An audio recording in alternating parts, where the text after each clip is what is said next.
Kasama dito sina Brigadier General Danny Lim ng Scout Rangers at Colonel Ariel Querubin ng Marines, parehong idinadawit sa umano'y nabigong kudeta. They were asking me why I, as chairman of the Defense Committee of the Senate, was not conducting an investigation of the 4 generals mentioned in the Garcia tapes. Kasama raw si Lim at Querubin sa mga miyembro ng Young Officers Union na nakipagkita kay Biazon a 2 ng Hulyo 2005, 5 araw matapos aminin ng Pangulo ang umano'y pakikipag-usap niya sa isang COMELEC official. Nagbanta raw ang YOU na magmamass leave sila kapag di inimbestigahan ang umano'y paggamit sa militar para mandaya noong eleksyon. Dahil dito hiniling ni Biazon sa nooy AFP Chief of Staff Efren Abu na mag-imbestiga. 2 buwan pa, nag-imbestiga na rin ang Senado sa Garcia issue.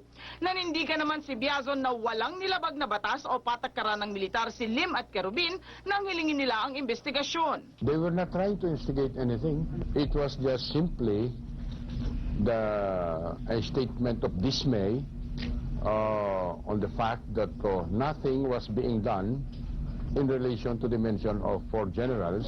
Hindi raw dapat gamitin ang sentimiento ni Lim at Querubin sa Garcia issue para